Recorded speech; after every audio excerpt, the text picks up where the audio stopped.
Hi అండి, నేను మీ రజితని. ఈరోజు రెసిపీ వచ్చేసి చికెన్ కర్రీ అండి. నేను చికెన్ ఒక బౌల్లోకి తీసేసుకొని కడిగి పెట్టుకున్న దాంట్లో ఒక స్పూను సాల్ట్ వేసుకున్నాను, 2 స్పూన్లు కారం వేసేసుకొని, 1 స్పూను ధనియాల పొడి, 1/2 టీ స్పూన్ పసుపు వేసేసుకొని, కొంచెం మిరియాల పొడి, కొంచెం గరం మసాలా వేసి మ్యాగ్నేట్ చేసి పక్కన పెట్టుకున్నాను. మళ్ళీ స్టవ్ వెలిగించుకొని ప్యాన్ పెట్టేసుకొని ఒక 2 స్పూన్స్ ఆయిల్ వేసేసుకున్నాను. ఎందుకంటే నేను ఈ చికెన్కి గ్రేవీ కోసము ప్రిపేర్ చేసుకుంటానికి ఒక మీడియం సైజు ఆనియన్ తీసుకొని అది ఫ్రై చేస్తున్నానండి. ఈ ఫ్రై అయిపోయాక ఒక 2 టమాటాలు కూడా తీసుకొని అవి కూడా కాస్త మగ్గాక అవి మళ్ళీ మనము ఒక మిక్సీ బౌల్లోకి తీసేసుకొని ఒక 4-5 జీడిపప్పు కూడా తీసేసుకొని మిక్సీ చేసి పేస్ట్ చేసి పెట్టుకోవాలి.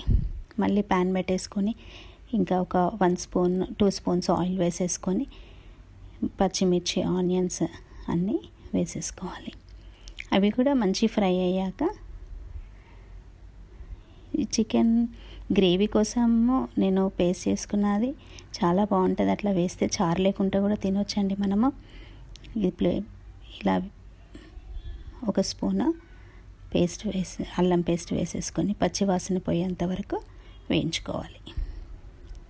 చూడండి, అలా ఫ్రై అయిపోయింది. ఇప్పుడు కాస్తంత పుదీనా వేసుకొని అది కూడా పచ్చివాసన పోయేంత వరకు వేయించుకొని ఒక 1/2 టీ స్పూన్ పసుపు వేసుకోవాలి. పసుపు కూడా నూనెలో కలిసిపోయాక మనం మ్యాగ్నేట్ చేసి పెట్టుకున్న చికెన్ని కూడా వేసేసుకోవాలి.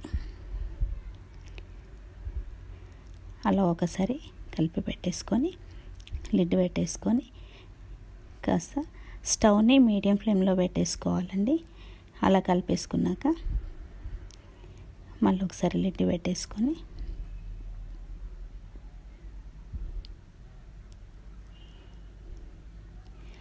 ఇలా వాటర్ పైకి వచ్చాక మనం ఇప్పుడు పేస్ట్ చేసుకున్నాం కదండి, ఆనియన్ టమాటో వేసి జీడిపప్పు వేసుకొని అది ఇందులో వేసేసి అదే ఫ్లేమ్లో పెట్టేసి లిడ్ పెట్టేసేయాలి.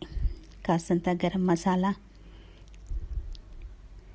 వేసి మంచి కలిపి ఇంకాస్త ఒక 2-3 మినిట్స్ అలా పెట్టేసుకొని ఈ కన్సిస్టెన్సీలో వచ్చినప్పుడు మనము 1 స్పూను ధనియాల పొడి, కొత్తిమీర వేసి ఇంకా మరి సిమ్లో పెట్టేసుకుంటే సరిపోతుంది. చూడండి, ఇలా ఈ కన్సిస్టెంట్లో అయ్యేంతవరకు